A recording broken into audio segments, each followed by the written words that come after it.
Might as well talk about this whole idiotic controversy. You know, a lot of people, I got to ask you, talking about the things you did say about Marvel movies, seeing the reaction it got, do you still stand by those comments? How do you feel now? What I'm talking about really are films that are made when, let's say, a family wants to go to an amusement park. That's a good thing, you know? And at the amusement park, there's these cinematic expressions. They're a new art form. It's something different from films that are shown normally in theaters. That's all. For them, my concern is losing the screens to massive theme park films, which I say again, are their own new art form. Say it louder for the people in the back, Mr. Scorsese. My concern is losing the screens to massive theme park films, which I say again, are their own new art form. Everybody got that? Good. Cinema now is changing. We have so many venues. There's so many ways to make films. So enjoyable, fine. Go, and it's an event. And it's great to go to an event like an amusement park. But don't crowd out Greta Gerwig, and don't crowd out Paul Thomas Anderson and Noah Baumbach and those people. Just don't, in terms of theaters. Play that last part again. It's an event. And it's great to go to an event like an amusement park. But don't crowd out Greta Gerwig, and don't crowd out Paul Thomas Anderson and Noah Baumbach and those people. Just don't, in terms of theaters. Context! Context! You can't be afraid of words that speak the truth, even if it's an unpleasant truth, like the fact that there's a bigot and a racist in every living room on every street corner in this country. You all owe Scorsese an apology, because he is absolutely 100% right. As of this typing, these films are what is playing in my local theater right now. Cinemark just proves Scorsese right, as I literally had to show the Frozen 2 showtimes in 2 separate screenshots. I was lucky enough to get the chance to even see The Lighthouse and Parasite, because both of those films left Toledo in a week so that Maleficent, Mistress of Evil, can hog up every screen. But sadly, we live in a clickbait culture. I can't go on a website without links to what this semi-obscure actress looks like will astound you. A millennial journalist isn't going to ask a question like, so, what was it like to work with 3 legendary actors? They're going to ask them their thoughts on what just made $2.7 billion worldwide for clicks. Asking Martin Scorsese what he thinks about the MCU is like me asking my parents what their favorite Post Malone song is.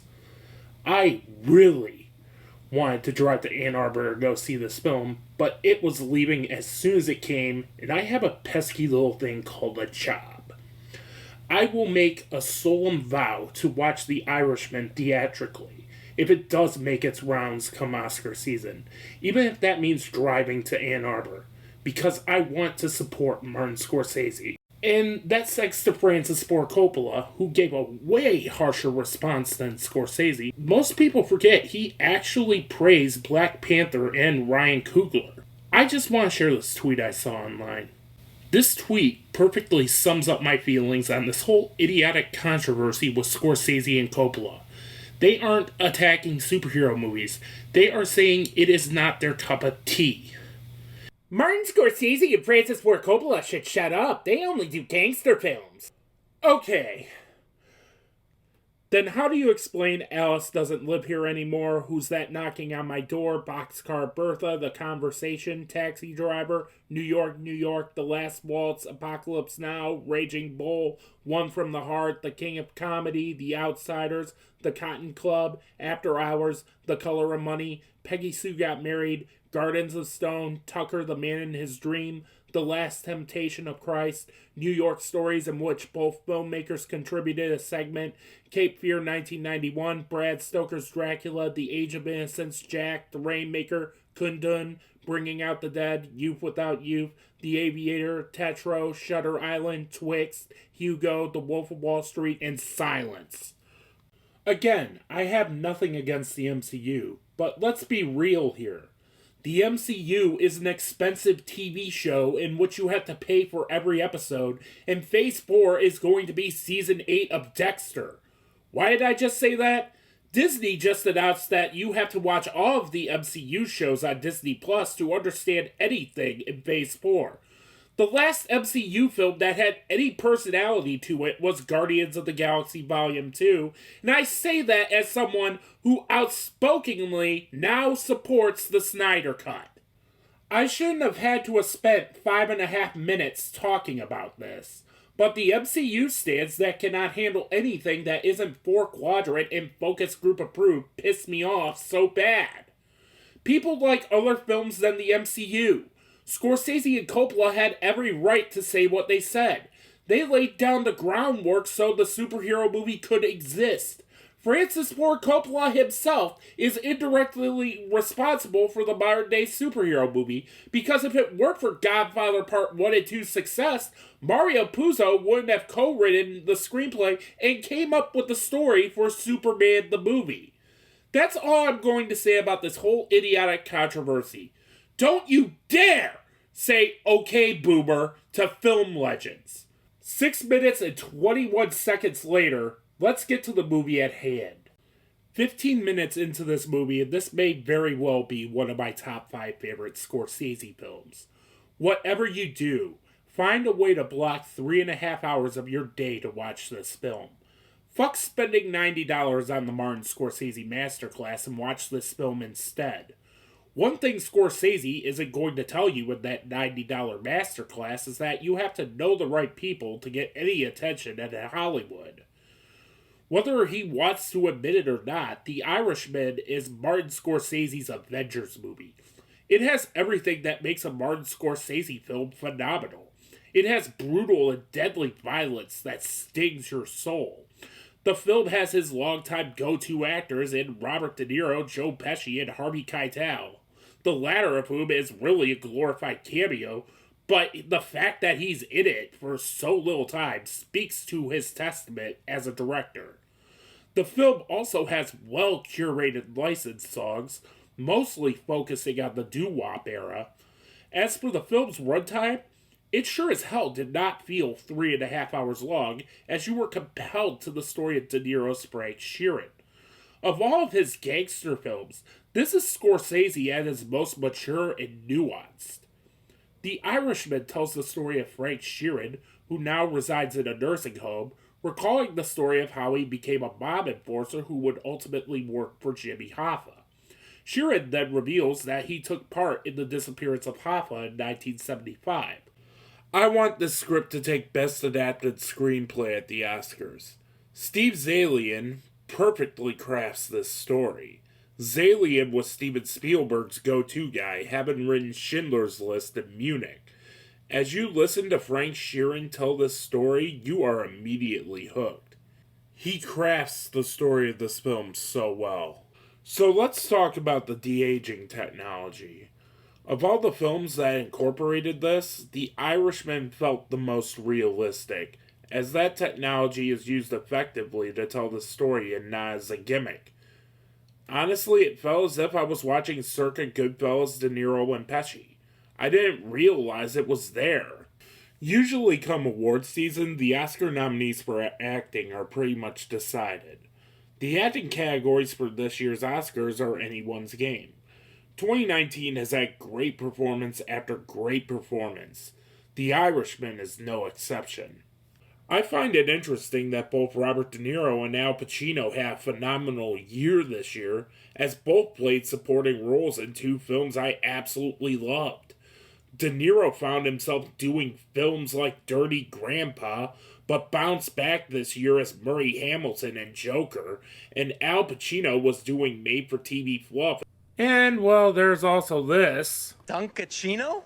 Don't mind if I do. What's my name? Dunkachino! It's a whole new game. Dunkachino! Until Once Upon a Time in Hollywood reminded the world that he could act. Robert De Niro is fantastic in every sense of the word as Frank Sheeran. He is able to capture the isolation, terror, and the absolute consequences this role requires. Just when I thought Al Pacino did some of his best work in Once Upon a Time in Hollywood, he pulls me right back in as Jimmy Hoffa. It's weird to think that Pacino never acted in a Scorsese film, to the point that it feels like the Mandela effect, in which you could have sworn he was in a Scorsese film. Al Pacino gives this role his all. He crafts Jimmy Hoffa as the way he was, charming but with an evil side. Again, he reminds you that he can act. Then there's Joe fucking Pesci. Joe Pesci has been happily retired since 1999, but unfortunately, his last film in a starring role was, well... Joe Pesci. Who are you? In this particular instance, I'm just a bag man. David Spade. Chopping off heads just takes it out of you, huh? And Christy Swanson. Hands on Grandma! 8 heads in a duffel bag. Pesci would take the occasional role in films such as The Good Shepherd and something called Love Ranch. In 2018, he almost came out of retirement. For Gotti. Pesci put on 30 pounds only to not get the part he was promised. He sued the film and settled out of court for an undisclosed sum. He dodged a bullet there, because he reminds the world how badass of an actor he is. He gives such a layered performance as Russell Bufalino, especially towards the end of the film. Honestly, I want him to take Best Supporting Actor solely so we can get another Oscar speech like this. The Oscar goes to Joe Pesci in Goodfellas.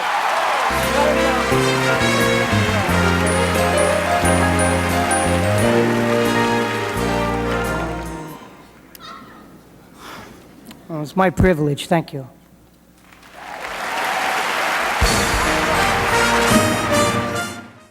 So let's talk about Anna Paquin's role.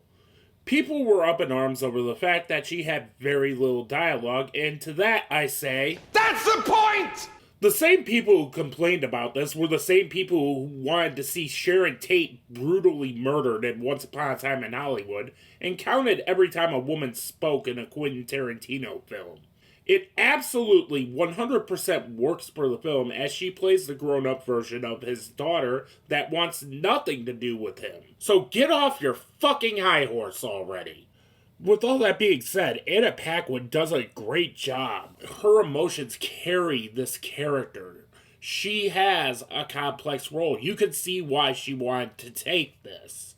But my favorite part of this film is hands down the third act. It goes from being a Scorsese gangster film to being an introspective drama about regret and loss, and the change in tone is seamless. I don't want to go into too much detail with this, but some of the most powerful shots of this film are in this finale. Scorsese proves that he is a master of his craft in this final act, in that you can sympathize with a real-life figure who has done horrible things.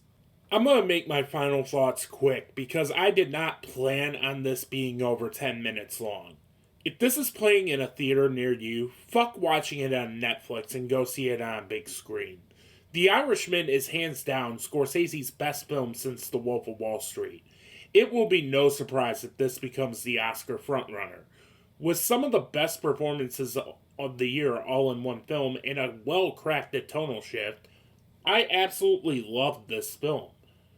I have only given 2 5-star ratings this year, so I guess this is the third. The Irishman is definitely a 5-star film.